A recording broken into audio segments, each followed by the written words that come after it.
فراکسیۆنی پارتی لە بەغدا لە چەند ڕۆژی ڕابردوو زنجیرەیەک کۆبوونەوەی لەگەڵ لایەنە سیاسیە شیعە و سوننەکانیش بەبێ جیاوازی کرد. لە باسی ڕۆژی ئەم شەو ئەپرسم ئایا پێشاتێکی نوێ هەیە پارتی خۆی بۆ ئامادە بکات و بۆ ئەم مەبەستەش لەگەڵ لایەنە سیاسیەکان کۆ ببێتەوە. کۆبوونەوەی فراکسیۆنی پارتی بەتەنیا لەگەڵ لایەنە سوننە و شیعەکان و بەبێ فراکسیۆنە کوردستانیەکانی دیکە چیەگەیەنێت؟ هەروەها پرسم ئایا فراکسیۆنی پارتی بۆ تەواوکردنی کابینەکەی عەلی زەیدی ئامادەیە و لایەنەکان دەنگ بە کاندیدەکانی پارتیە دەن، کۆمەڵێک بەڵێنیش بە کوردراون، حکوومەتی نوێی عێراق جێبەجێیان دەکات،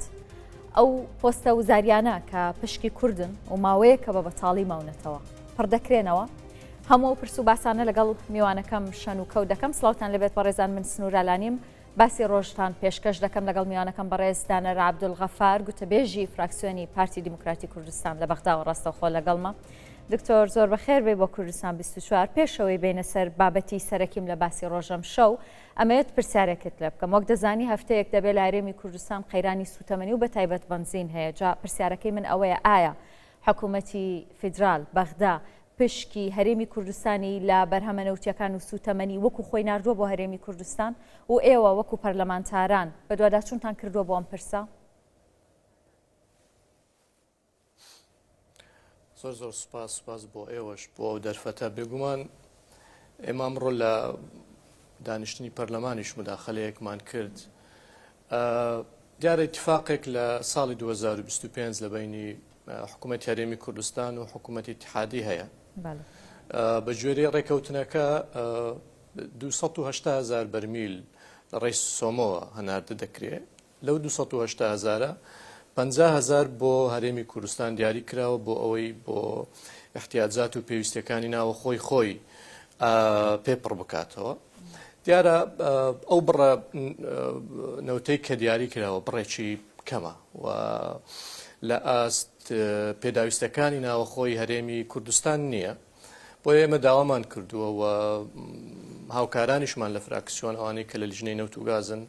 هەوڵەکانی خۆیان چڕ کردوێتەوە بۆ ئەوەی ئەو بڕەنەوتە بەرز بکرێتەوە. سنوورخان، ئێوە دەزانن هەموو گرێبەستێک، هەموو ڕێکەوتنێک کە دەکرێت بۆ زەمنێکی دیاری کراوە و کاتێک کە شوێنەکە زەمنەکە دەگۆڕێ، گۆڕانکاری ڕوودەدا بە گوێرەی یاساش، ینی قابلی پێداچوونەوە و ئەنجامدانی گۆڕانکاریە لە نێو ئەو ئیتفاقاتیانە و گرێبەستانی کە لە نێوان دوو تەڕەف ئەوەی کە لە نێوان دوو حکوومەت بێ. ئەو 50,000 بەرمیلەی کە بۆ هەرێم دیاری کراوە بەرز بکرێتەوە، چونکە احتیاجاتی هەرێمی کوردستان نزیکەی 7 ملیۆن لیتری بنزینە لە ڕۆژێکدا. ئەو 50,000 باوەڕ دەکەم ملیۆن و شتێک دەکا، احتیاجی کوردستان پڕ ناکاتەوە. داوامان کردووە ئەو بڕە زیاد بکرێ، هەم بەنووسین ئێمە داوامان کردو، هەم ئەو ڕۆژ ئێمە لە مداخەلەکە داوامان کردو حسەکە زیاد بکرێ بۆ ئەوەی ئەگەر هەمووشی نەبێ بەشێکی زۆری احتیاجاتی هەرێمی کوردستان لە بنزین و باقی استیجابەیەک هەبووە دکتۆر پڕ بکرێتەوە. ئەمە چاوەڕێی وەڵامی وەزارەتی نەوتین بۆی بەڕسمی وەڵاممان بداتەوە. هاوکارانمان نووسراوی فەرمیان کردووە چاوەڕێین کە وەڵاممان بدەنەوە و ئێمەوە خۆشمان لە فراکسیۆن ئەمڕۆ گفتوگۆمان کردووە کە لەو هەفتەیە سەردانی وەزارەتی نەوت بکەین و لەگەڵ وەزیری نەوتیش کۆ ببینەوە و ئێمە لەگەڵ وەزارەتی سامان سروشتەکانی خۆشمان لە هەرێم لینک هەیە و گفتوگۆمان کردووە و فراکسیۆنە کوردستانیەکانی تریش بە هەمان شێوە ئەوانیش لە هەوڵدان. بەڵام یەک تکام هەیە بۆ ئەوەی بەدقەتەوە پێکەوە کار بکەین. ئەمە مشکلەیەکە، مشکلەیەکی گەورەیە و خەڵکی ئێمە کێشەی زۆری هەیە و بەرگرانیشی بخرێتە سەر. بۆی وا باشە بەدقەت مامەڵە بکەین، ئەرقامی غەڵەت نەڵێین، کێ بەدقەتەوە مامەڵە ناکات، زیادکردنی بینین و ئەمانە. من ناڵێم چێ بەدقەتەوە مامەڵە ناکات، بەڵام من ئەوە قسەیەکە دەیکەم بۆ ئەوەی سەر لە خەڵکی خۆمان نەشێوێنین و ڕاستەکانیان پێ بڵین. یعنی ئاڕاستەیەک هەیە لە بەغدا بێوێ سەر لە خەڵکی هەرێمی کوردستان بشێوێنێ؟ مەبەستم لایەنە کوردیەکانە، لایەنێک هەیە؟ ئەمە ناچین وردەکاریانە سنووریەخان پێویست ناکە ئێمە لەو تەفاسیلانە باز بکەین و زۆر باش سەری خەڵکی خۆمانی پێبێش باشە کەواتە بە بچینە ناو بابەتی سەرەکیەکەی هەموو خەڵکی ئێمەیە هەموو لایەک هەوڵ دەدا زۆر باشە وەکو فراکسیۆنی پارتی ئاگادارین لە هەفتەی ڕابردووە مانۆڕێکی سیاسیتان کرد و سەردانی لایەنەکانتان کرد بەبێ جیاوازی لە شیعە و سوننا پرسیارێکی منەوەیە کە شتێک هەیە ڕووی یابێت یان پارتی خۆی بۆ ئامادە بکات؟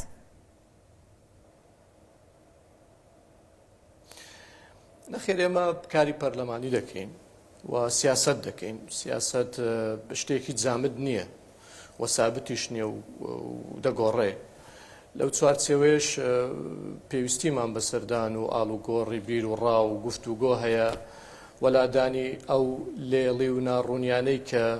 هەیە و باس کراوە پێویستی بۆیە ڕوون بکرێتەوە ئیدی عملیای سیاسی پرۆسی سیاسی پێویستی بەو تەواصل و بۆ گفتوگۆی هەیە لەو چوارچێوەی ئێمە هەم وەکو فراکسیۆن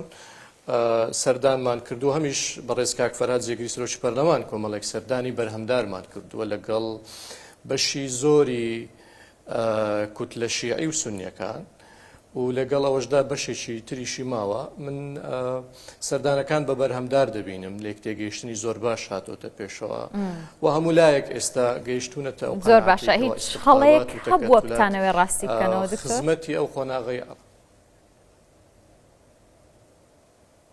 نا هیچ هەڵەیەک نییە ئێمە من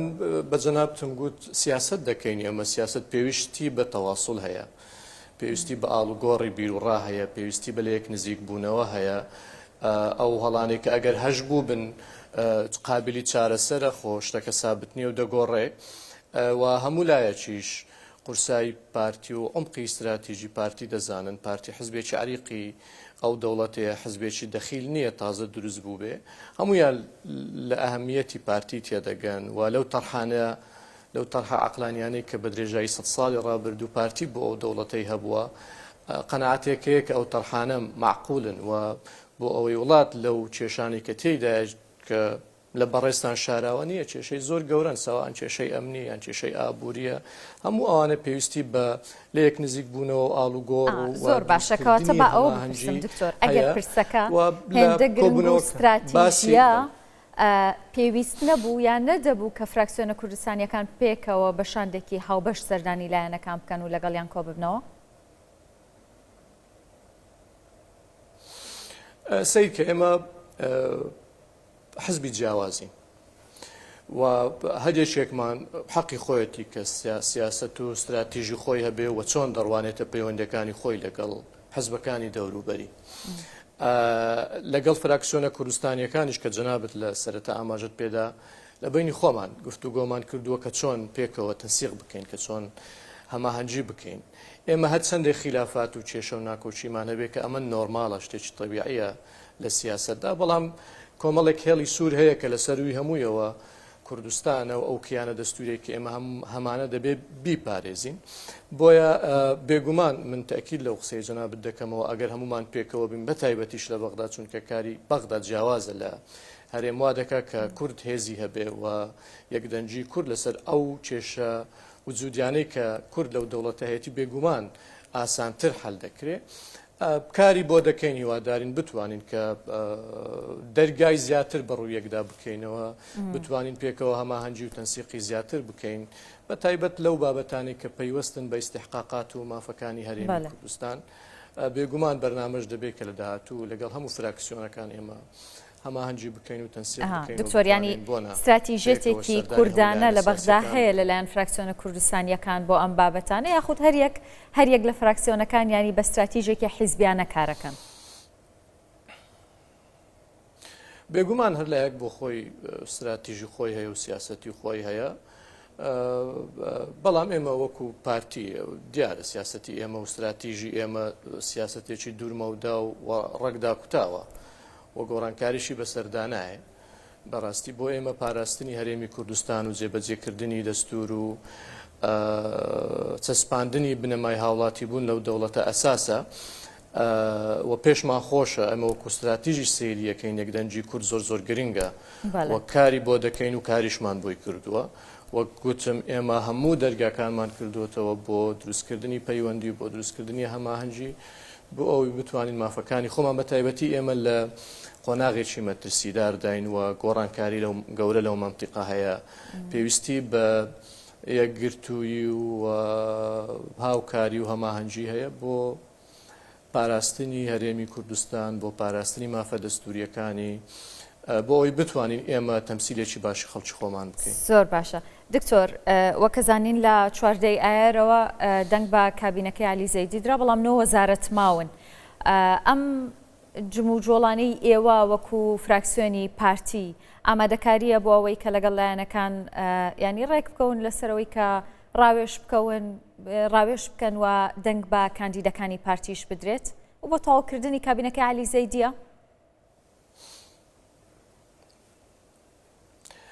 ئەوەش بەشێکە لەو گفتوگویانەی کە دەکرێت وە کۆمەڵێک بابەتی دیکەش سنوورخان نازانم ئێوە پرسیارم لێ دەکەن یان ناکە ڕەبتی بە هەرێمی کوردستانەوە هەیە لەوانە یاسای مەزدسی ئیتحاد یاسای نەوت و گاز یاسای هەڵبژاردن هەموو ئەو بابەتانە باس کراوە کە ئێمە لە پارتی لە حملەی هەڵبژاردن بەڵێنمان بە خەڵکداوە کە کاری لەسەر بکەین تەفاهومێک هەیە لە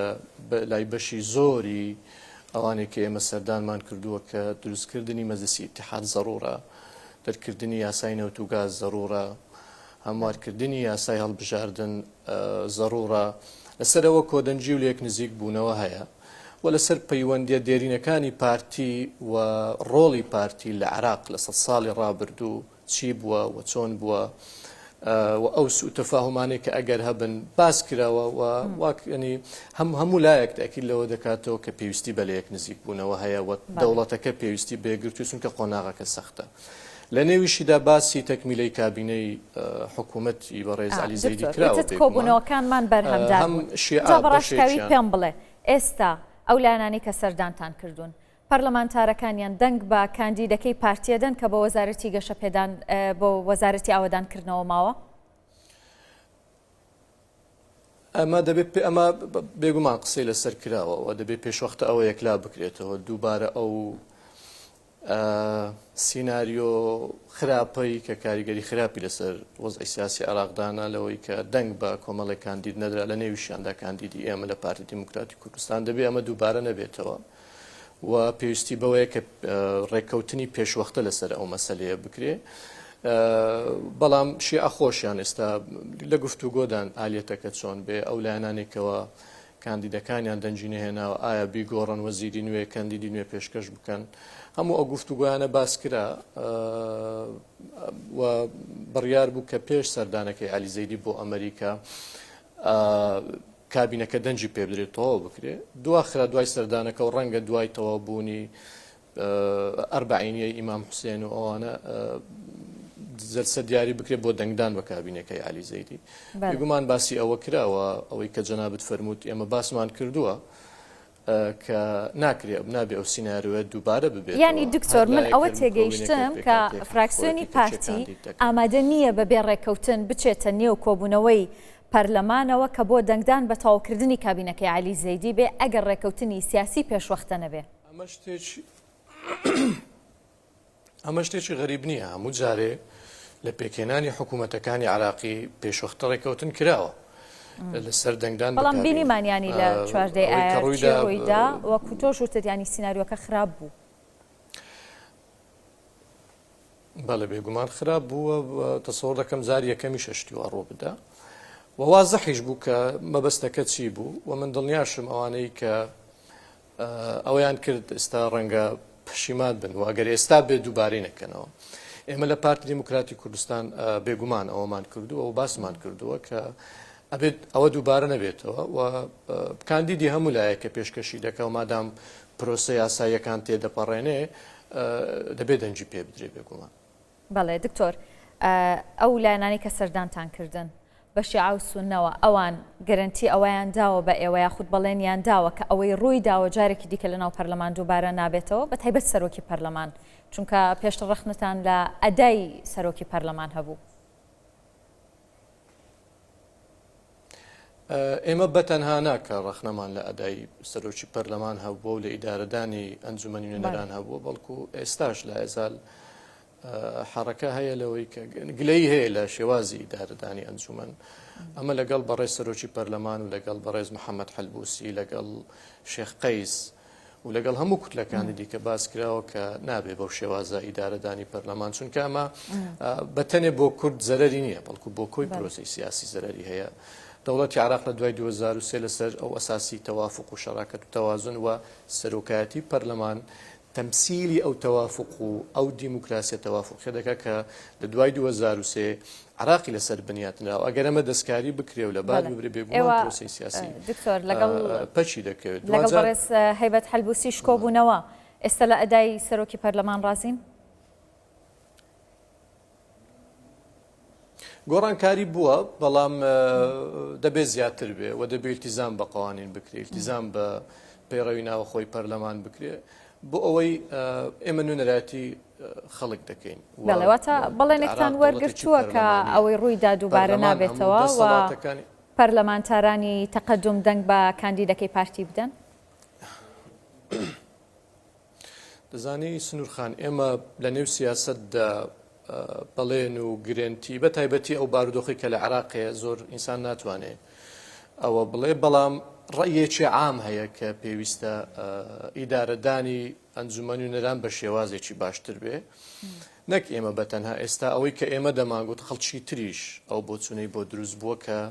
ئیدارەدانی مەجلیس بەو شێوەیە کێشە دروست دەکە. بۆیە من تەسەوڕ دەکەم گۆڕانکاری دروست ببێ، ئەگەر 100% نەبێ بەڵام دەبێ ئەو گۆڕانکاریانە هەبن چونکە هەم قۆناغەکە پێویستی بەوە هەیە، هەمیش قەناعەتێک بۆ هەموو لایەنە سیاسەکان بەبێ ئیستیسنا هەیە کە دەبێ پەرلەمان ئەگەر چەند لایەنێک تەوافقاتی سیاسیشان هەبێ نابێت کە یاریگەری لەسەر ئەدای پەرلەمان و ئیدارەدانی دانیشتەکانی پەرلەمان هەبێ، بە تایبەتی ئەو بارودۆخی کە ئێستا عراقی لە ناو دەژی و ئەو تەحەدیاتانی کە تێدایە پێویستی بەوە هەیە کە پەرلەمان کە وەک موسسەی تەشریعی و وەکو باڵاترین موسسەی دەوڵەت ڕۆڵی خۆی بژێڕێ و بتوانێت هاوکار بێ بۆ دەرخستنی دەوڵەتی عراق لەو کێشە گەورانی کە ئێستا تێیدا هەیە. ئێمە گەشتبینین و تەفەهوم هەیە بۆ ئومێدەی کە گۆڕانکاری باش ڕوو بدەن لە داهاتوو. باشە، لێک تێگەیشتن هەیە، بەڵام پرسیارەکەی من ئەوە بوو، ئایا پەرلەمانتارانی شیعە و سوننا ئەوانەی کە سەردانتان کردوون دەنگ بە کاندیدەکەی پارتیە دەن ئەم جارە لە پەرلەمان؟ دەزانی سنوورخان سەردانەکانی ئێمە زۆر فۆکس نەخرایە سەر دەنگدان بە کابینە، وەکو مەسەلەیەک باس کرا کە دەبێت تەکمیلی ئەنەی کابینەی عەلی زەیدی تەکمیل بکرێ، ناکرێت بەو شێوازە نەقز بێ و چەند وەزیرێکی نەبێ. هەموو لایەک متفقن کە دەبێت کابینەکە تەواو بکرێ و بێگومان ئێمەش وەک بە جەناب تەموت دەبێت ڕێکەوتنی پێشوەختە بکرێ بۆ ئەوەی ئەو شتەی کە ڕوویدا دووبارە نەبێتەوە. ئەم بۆچوونە لای هەمووان چەکەرەی کردووە و هەیە. زۆر باشە دکتۆر، ساڵانێکی زۆرە چەندین پۆستەیە کە پشکی کوردن بەڵام هەتا ئێستاش پڕ نەکراونەتەوە بە وەکالەت بەڕێوابرێن، کاتیەوە نەهاتووە کە لایەنە کوردستانیەکان ینی خەمێک لەو پۆستانەش بخۆن و وەری بگرنەوە؟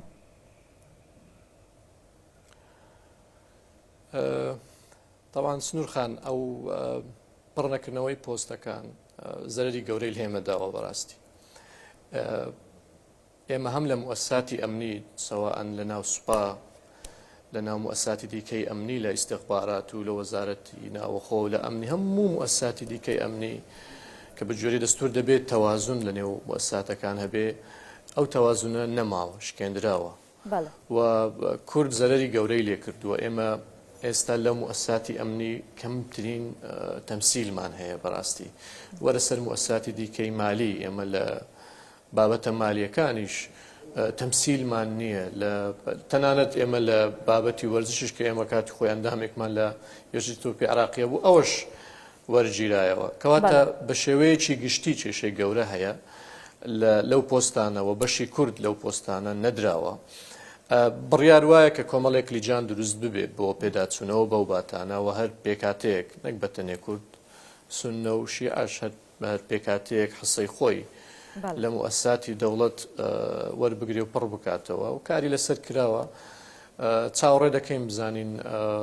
گۆڕانکاریەکان چۆن دەبێ و ئالیەتی پڕکردنەوەی ئەو پۆستانە چۆن دەبێت، بەڵام بەڕاستی ئێمە لێ ڕازینین و کێشەیەکی گەورەیە و حەقی ئێمەیە کە ئەو پۆستانی لە بەغدا هەن دەبێت کوردی تێدا بێت لە کۆمەڵێک پۆستی حساس کە دەبێت کوردی تێدا بێت و تەمسیلی هەبێ ئێمە تەمسیلمان نییە. باشە دکتۆر لەبیرم نەچۆتت نازانم پرسیارم لێکە یان نا لەسەر پرۆژە یاسای ئەنجومەنی فیدرالی و پرۆژە یاسای نەوت و گاز ینی هەموو خولێکی پەرلەمانتاران زۆر بە گرنگیەوە باسی ئەم دوو پرۆژە یاسایەکەن بەڵام 4 ساڵەکە تەواوە بێت و پرۆژە یاساکانیش لە شوێنی خۆیان و نەبوون بە یاسا. ینی چه هەوڵێکتان هەیە ئێوە ئێستا بۆ ئەم دوو پرۆژە یاسایە بە تایبەت یاسای نەوت و گاز؟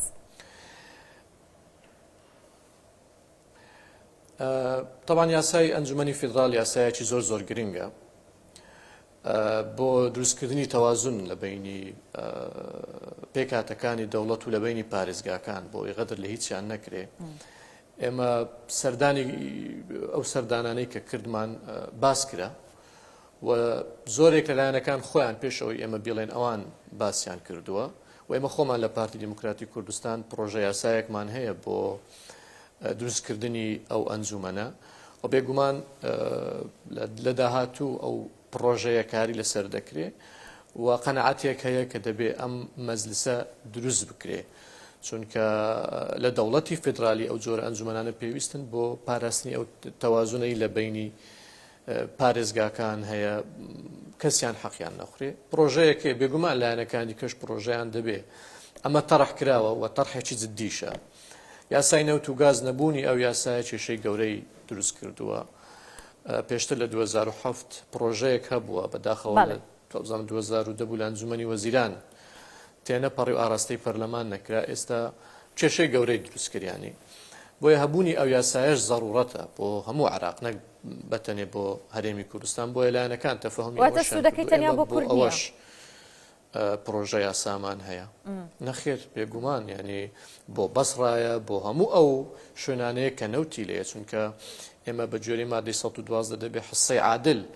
لەو پارێزگای کە نەوتیان تێدایە حسەیەک بدرێ بەو پارێزگایە. باشە کاتم زۆر کەماوە بابەتێکی دیکەش هەیە لەگەڵت باس بکەم. ئامارێک لەبەردەستمەکە ئەڵێت ینی داهاتی نانەوتی عێراق بۆ یەکەم جار بۆ 116 بەرز بۆتەوە کە لە هەرێمی کوردستانەوە دابین نەکرێنی. پرسیارەکەی من ئەوەیە کە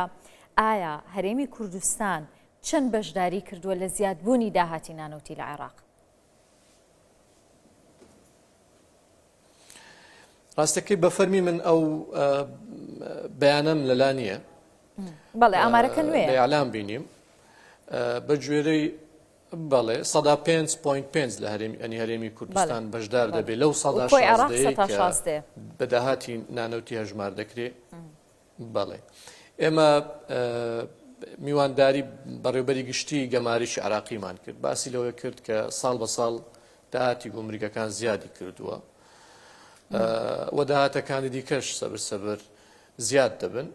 بەڵام ئیشکال هەیە سوء ئیدارە هەیە و خراپ ئیدارە دەدرێ پێویستی بە تەنزیمە پێویستی بە هەموارکردنی کۆمەڵێک یاسایەکێک لەو یاسایانی کەوا ڕێگرە لە زیادکردنی داهات بە شێوەیەکی بەرچاو هەبوونی ئەو هەموو لێخۆشبوون و ئیعفاعاتە گومرجانەیە کە لە گومرگەکان دەکرێت کە ئەمە ئیتفاقێکەیە لەسەر یاسای ئەسیکۆدا باس ینی بەجێبەجێکردنی ڕەنگە هەندێک کێشە هەیە چارەسەر ببن و لە بابەتی ئیعفاعاتی گومرجیش ئێمە پێشنیارە یاسایەکەیە پرۆژەیەکەیە کە ئەویش تەنزیم بکرێتەوە. هەرێمی کوردستان و ئەو دەواازە فەرمیانی کە لە هەرێم هەن بە شایدی خۆیان دەواازەی زۆر باشن و کەمترین خەلەلیان تێدا هەیە و ئەو دەواازانەشی کە بە نافەرمی ناوزەند دەکرێن هەرێمی کوردستان نووسراوی کردووە کە وەزارەتی دارایان حکوومەتی اتحادی سەیریان بکە ئەگەر مواسەفاتی ئەویان تێدا ببن بە دەواازەی فەرمی ئەوانیش ببن و لەو بابەتە لە بابەتی داهاتی ناوەخۆ کێشانە هەیە سنوورخاڕێکەوتنی زۆر باش کراوە لەسەر خاڵێک کێشەماوە کە ئەویش ئێستا لە بەردەم ئەنجومەنی وەزیرانەوە بەڕاستی باوەڕش ناکەم کێشەیەکی گەورە هیواداری ئەنجامی کردەی هەبێ. دکتۆر دانەر جەنابەت ئەندامی لیژنەی داراییت لە پەرلەمانی عێراق یان ئێستاش باسیەواکەی کە کاتێک داهاتی نانەوتی عێراق زیاد بۆ 105.5 هۆکارەکەی هەرێمی کوردستانە کاتیەوە نەهاتووە موچەی هەرێمی کوردستان لە کاتی خۆیدا ڕەوانە بکرێت. هیچ هەواڵێکی خۆشت لایە لەبارەی موچەی مانگی تەمووز؟ ڕاستی کێشەیەکی گەورەیە و زوڵمێکی گەورەشە لە هەرێمی کوردستان دەکرێت لە 2014ەوە و فۆکسی ئێمە هەموو کەوتۆتە سەرموچە لە کاتێکدا ئێمە ئەمڕۆ حساباتی ختامی 4 ساڵمان خوێندەوە لە 2014ەوە بەشە بودجە بۆ هەرێمی کوردستان نهاتووە کە دەبێت ئەمە بەڕاستی دەبێت چارەسەر بکرێەوە یاسای بودجە 2027 کە جیاواز دەبێت لە یاساکانی پێشخۆی حسەی هەرێم پاڵپش بە مادەی 121 لە دەستوری عراقی جێگیر دەکرێت لە بیرمان نەچێت کە بارودۆخی ئابووری عراق زۆر قورسە ئێمە لە 25 مانگین تا ئێستا موچە عراق دابەش نەکراوە و ئێمە هەم نووسرامان کردو هەم لەگەڵ وەزیری داراییش قسەمان کردووە ئێمە بەیانیش لە لیژنەی دارایی خەڵک هەیە لە ناو وەزارەتی دارایی مدیر عامی موازنە ئیستیزافەمان کردو پرسیارەشی لێ دەکەین کێشە نەبووە وەڵامێکی کۆنکرێتی بیتەوە بۆ موچەی مانگی تەمووس وەڵامی کۆنکرێتی ئەوەیە کە لەگەڵ سەرفکردنی موچەی عراقی هەرێمی کوردستانیش سرف دەکرێت ئێمە